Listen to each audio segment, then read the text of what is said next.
Hello मेरे प्यारे साथियों, आप सभी का हमारे इस प्यारे से YouTube चैनल गोस्ट डायरी में स्वागत है। अगर आप इस YouTube चैनल पर नए हैं तो अभी सब्सक्राइब कर लीजिए। चलिए कहानी को शुरू करते हैं।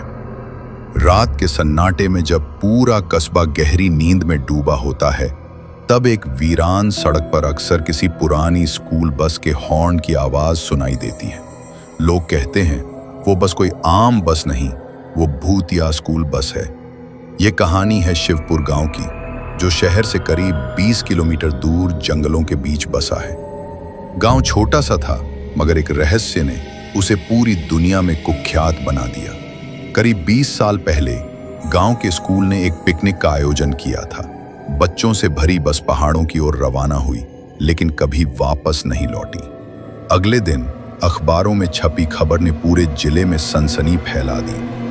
शिवपुर स्कूल की बस खाई में गिरने से सभी बच्चों और ड्राइवर की दर्दनाक मौत। लाशें इतनी बुरी हालत में थीं कि कई बच्चों की पहचान भी नहीं हो सकी।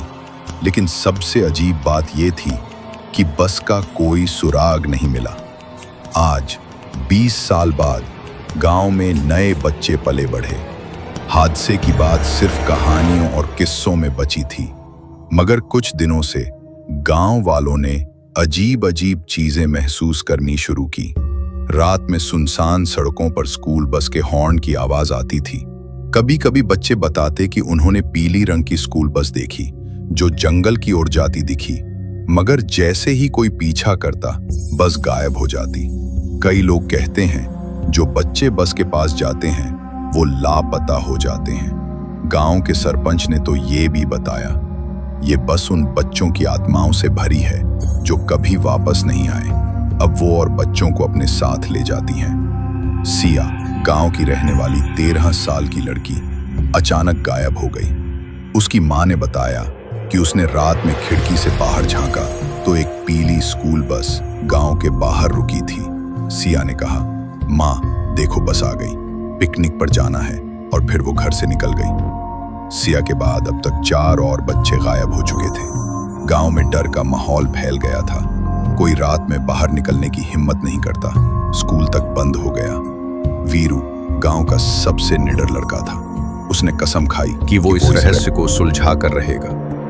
वीरू ने अपने दोस्तों के साथ मिलकर तय किया कि वो उस भूतिया बस का पीछा करेंगे।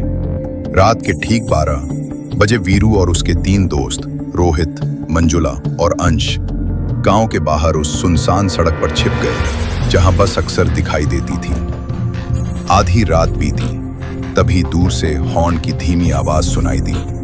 धड़कनें तेज हो गईं। जंगल के अंधेरे में धुंध के बीच पीली स्कूल बस धीरे धीरे दिखाई दी। बस बिल्कुल वैसी ही थी, टूटी हुई खिड़कियां, जगह जगह से जली हुई बॉडी, मगर हेडलाइट जल रही थी। और सबसे डरावनी बात, बस की सीटों पर धुंधले चेहरों वाली परछाइयां। वीरू की धड़कनें जैसे किसी ने थाम ली हों। रोहित, मंजुला और अंश के चेहरे पर हवाइयां उड़ रही थीं। बस उनके बिल्कुल सामने थी, मगर किसी भी गांव वाले में इतनी हिम्मत नहीं थी कि वो उसके करीब जाए। लेकिन वीरू पीछे हटने वालों में से नहीं था। वो धीमे कदमों से बस की ओर बढ़ा। जैसे जैसे वो बस के पास पहुंचा, उसे बस के अंदर से बच्चों की धीमी धीमी हंसी सुनाई दी। लेकिन वो हंसी मासूम नहीं थी, उसमें अजीब सिहरन थी। रोहित ने डरते हुए कहा, वीरू मत जा, ये सही नहीं है। मगर वीरू ने उसकी बात अनसुनी कर दी। उसने देखा कि बस का दरवाजा अपने आप खुल गया। दरवाजे के किनारों पर खून की परत जमी हुई थी और भीतर से कच्चे मांस जैसी बदबू आ रही थी। वीरू ने एक गहरी सांस ली और बस में कदम रख दिया। बस के अंदर अजीब धुंध थी। सीटों पर धुंधले चेहरे दिख रहे थे, मगर उनमें कोई हलचल नहीं थी। अचानक वीरू की नजर सामने लगे पुराने आईने पर पड़ी। उस पर लाल अक्षरों में लिखा था, जो इसमें दिखे वो वापस नहीं आता। वीरू ने जैसे ही आईने में झांका, उसे खुद का चेहरा नहीं दिखा, बल्कि वहां एक कटी फटी लाश बैठी थी। उसके चेहरे पर खून और आंखों में गड्ढे थे। वीरू घबरा गया, मगर तभी बस की खिड़कियों पर खरोंचने की आवाज आई। उसने बाहर झांका तो देखा कि रोहित, मंजुला और अंश बस के बाहर गायब हो चुके थे और बस अपने आप स्टार्ट हो गई थी। वीरू समझ ही नहीं पाया कि क्या हो रहा है। बस के शीशे पर धुंध छाई थी। वो पीछे मुड़कर सीटों को देखने लगा, पर अब वहां कोई धुंधली परछाई नहीं थी। अब वहां असली सड़े गले खून से सने बच्चे बैठे थे, जिनकी आंखें खाली थीं और चेहरों पर कोई भाव नहीं था। बस की ड्राइविंग सीट पर कोई नहीं था। फिर भी बस जंगल की ओर बढ़ने लगी। वीरू ने दरवाजा खोलने की कोशिश की, मगर दरवाजा जैसे सील हो गया था। उसकी सांसें तेज हो गईं। तभी बस की सीटों से बच्चों ने एक साथ सिर घुमाकर वीरू की ओर देखा और एक साथ बोले, अब तू भी हमारे साथ रहेगा।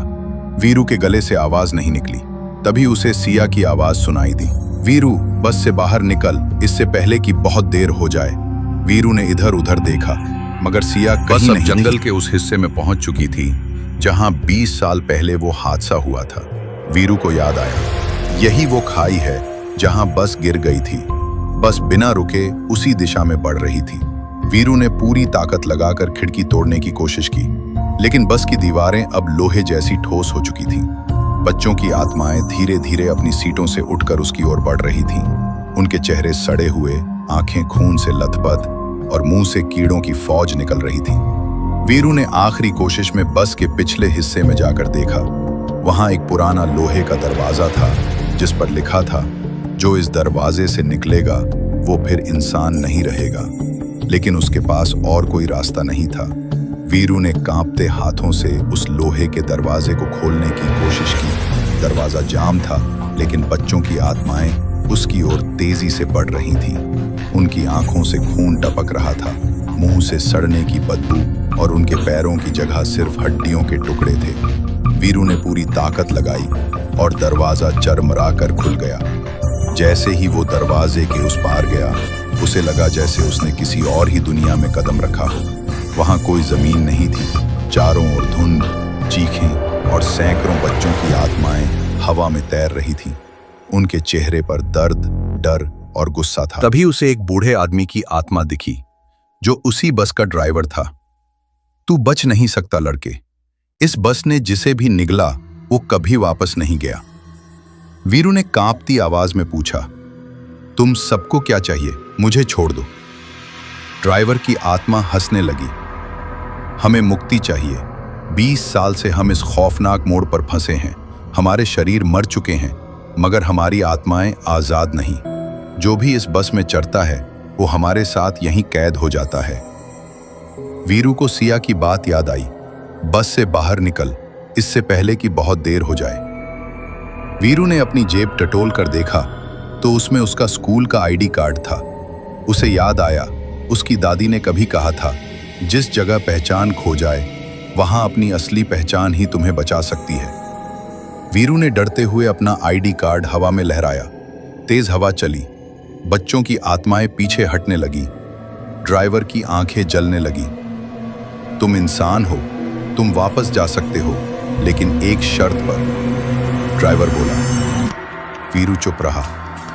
ड्राइवर ने कहा, हमें इस बस से मुक्ति दिलाओ, वरना ये बस हर साल लौटेगी और हर बार बच्चों को निगलेगी।